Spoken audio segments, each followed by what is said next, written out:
Shalom semuanya anak-anak Miss, anak kelas 4. Kita belajar tematik ya. Miss mau kasih tahu ya nak, buku tematik kita ini. Coba semuanya buka bukunya. Tematik 4A ya. Dan siapkan satu lagi bukunya. Kupetik 4A ya. Oke. Kita hari ini belajar dari tema A, yaitu keberagaman budaya bangsaku.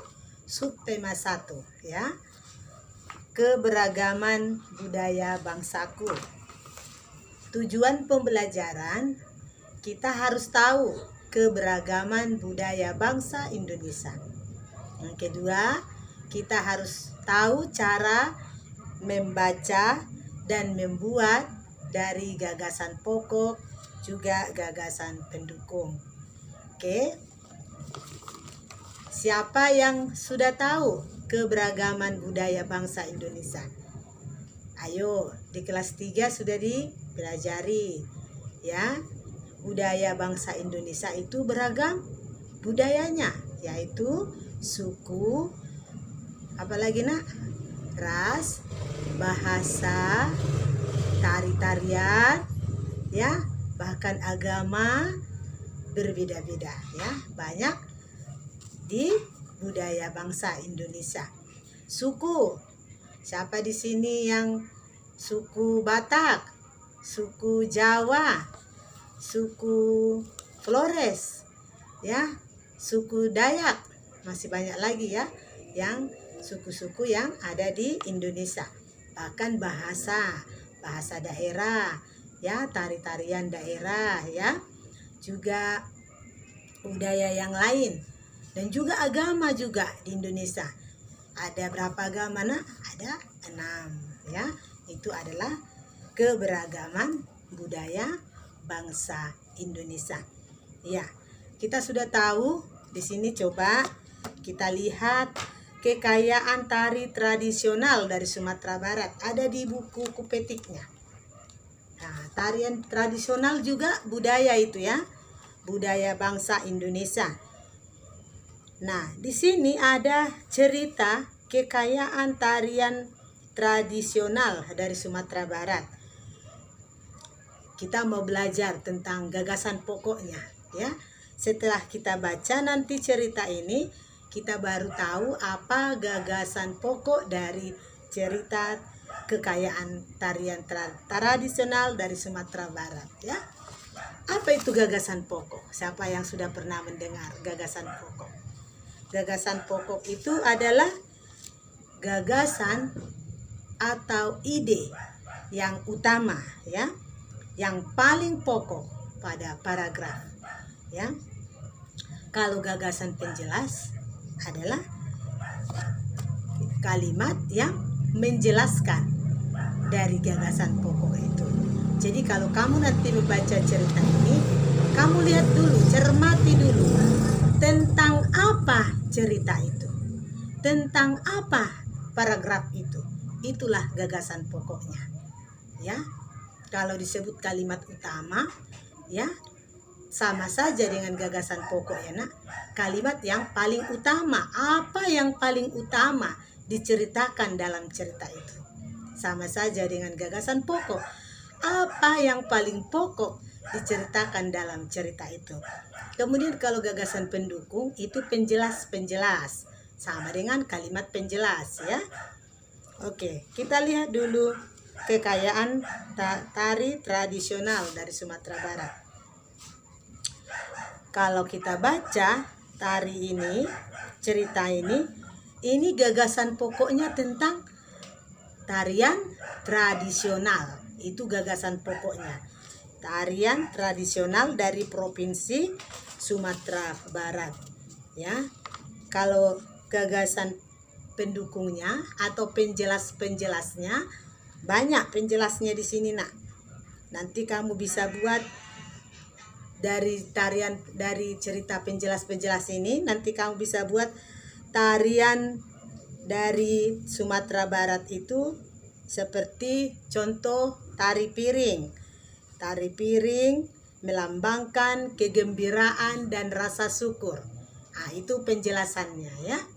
Itu disebut dengan gagasan pendukung. Oke. Kita lihat lagi halaman 4. Kupetik ya. Kupetik ya, nah, halaman 4. Alat musik angklung. Kita lihat dulu di sini ceritanya. Apa gagasan pokok dari cerita alat musik angklung ini? Nah, kita sudah tahu judulnya alat musik angklung. Berarti yang paling pokok diceritakan dalam cerita ini adalah tentang alat musik angklung. Berarti gagasan pokoknya alat musik angklung. Lalu apa gagasan pendukungnya? Nah, kita baca ceritanya ya. Yang pertama, Bayu menyukai alat musik gamelan. Itu yang pertama. Yang kedua, dari sejak kecil Bayu sudah mengenal alat musik tradisional.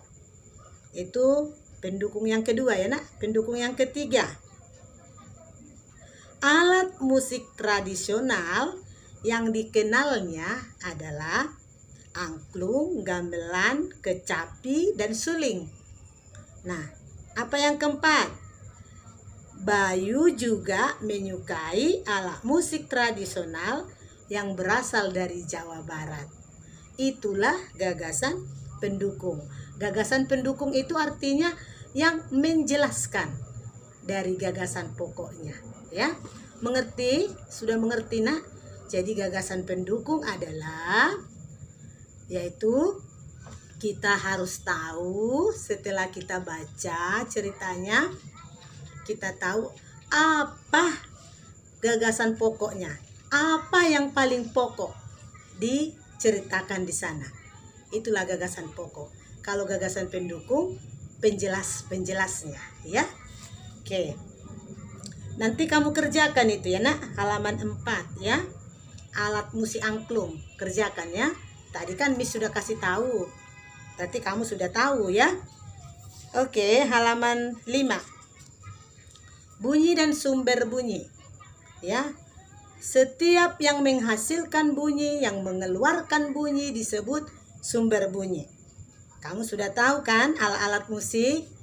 Alat musik gitar, ya, biola, gendang. Ya, kamu nanti kerjakan ya nak. Halaman 5 itu ya. Nomor 1 sampai nomor 3 saja. Halaman 5, bunyi dan sumber bunyi ya. Oke. Itu saja dari kupetik ini.